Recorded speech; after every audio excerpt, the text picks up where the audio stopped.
के बाद खाना खाते ही खांसी आ जाती है, तो आइए जानते हैं ऐसा क्यों। सो हेलो एवरीवन, मैं डॉक्टर प्रगति गुप्ता और आज इस वीडियो में हम बात करने वाले हैं स्ट्रोक के बाद पेशेंट में डिस्फेजिया क्यों बनता है। डिस्फेजिया का मतलब ये है कि निगलने में दिक्कत होना।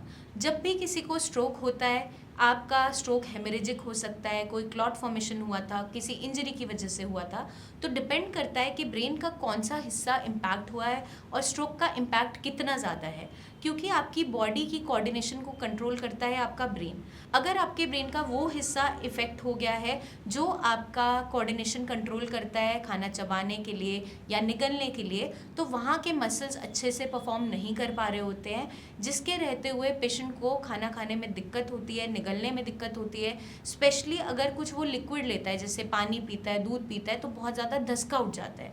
पेशेंट मोस्टली मेरे पास आकर ये कंप्लेन करते हैं कि मैम जब हम खाना खाते हैं तो इतना दिक्कत नहीं होती, लेकिन पानी पीने में और आपका दूध लेने में बहुत ज़्यादा दिक्कत होती है, एकदम से धसका उठ जाता है और हम धीरे धीरे खाना पड़ता है। तो अगर आपके साथ भी ऐसा कुछ हो रहा है या आपके पेशेंट के साथ ऐसा कुछ हो रहा है, तो इसके लिए आपको कुछ चीज़ों को अच्छे से जानना समझना ज़रूरी है। कभी भी पेशेंट को बहुत ज़्यादा लिक्विड चीज़ें नहीं देना है एकदम से। अगर पेशेंट स्वॉलो नहीं कर पा रहा है, आपने सबसे ज़्यादा ध्यान ये रखना है कि पेशेंट को लिटाकर कोई भी खाना नहीं देना है, क्योंकि जब भी आप खाना बिल्कुल सीधा लिटा के खिला रहे हैं तो विंड पाइप में जाने के चांसेस होते हैं, जिसकी वजह से एस्पिरेशनल जो निमोनिया है वो भी साथ में हो जाता है। चेस्ट इन्फेक्शन कई बार इस कारण से भी बनते हैं और कई बार एकदम चोक होने के चांसेस भी है। तो हमें क्या ध्यान रखना है, जैसे हॉस्पिटल में हम थोड़ा सा बेड को रेस करके रखते हैं, सीधा लिटा के नहीं खिलाते, at the angle of 45 degree, या पेशेंट को बिल्कुल सीधा अगर बैठ जाए 90 डिग्री पे तो वैसे भी आप बिठा सकते हो।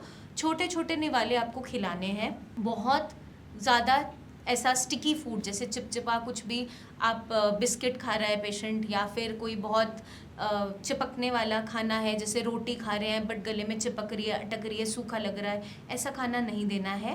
कंसिस्टेंसी पे ध्यान देना है। सेमी सॉलिड जैसे हम बच्चों को खिलाते हैं, जब बच्चा खाना खाना सीखता ही है आफ्टर 6 मंथ, उनकी कंसिस्टेंसी जैसी रखी जाती है हर फूड आइटम की, उसी तरीके से हमें खाना खिलाना है। ग्रेजुअली हम धीरे धीरे सेमी सॉलिड फूड की तरफ और शिफ्ट हो सकते हैं, बट पहले हल्का हल्का वो आपका ऐसा हो कि ना बहुत ज़्यादा लिक्विड है ना बहुत ज़्यादा सॉलिड, तो सेमी सॉलिड ही शुरुआत करते हैं, लेकिन आगे चलते चलते हम सॉलिड फूड पे आ सकते हैं। तो आप खिचड़ी हो गई, दलिया हो गया मैश करके, सूजी की खीर थोड़ा सा आपने ग्राइंड सा कर दिया या बिल्कुल मैश कर दिया, इस तरीके से आप दे सकते हो। सूप्स में थोड़ा थोड़ा आपने वेजिटेबल्स को मैश कर दिया कि ना बहुत पतला है ना गाढ़ा है, सिप बाय सिप आप देंगे। और रोटी को भी आप दाल में मैश करके दे सकते हैं। अगर पेशेंट ये भी नहीं खा पा रहा है तो उस कंडीशन में फीडिंग ट्यूब लगाई जाती है कुछ टाइम के लिए और रिहैब में पेशेंट को रखा जाता है।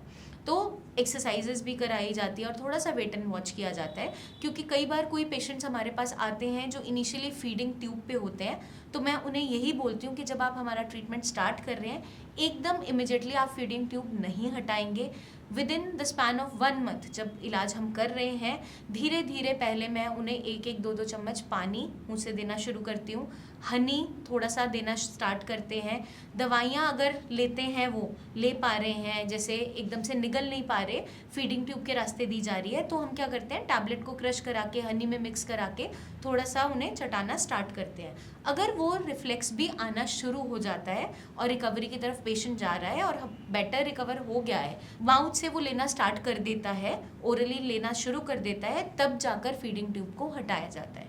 तो ये चीज़ों का हमें खास ध्यान रखना है। पेशेंट की पोजीशनिंग का ध्यान रखना है, आप क्या खाना खिला रहे हो उसका ध्यान रखना है, क्योंकि अगर बार बार धसका लग रहा है तो पेशेंट एकदम से कई बार चोक भी कर जाता है और चेस्ट इन्फेक्शंस तो बनते ही बनते हैं और आपकी कॉम्प्लिकेशन बढ़ती चले जाती है।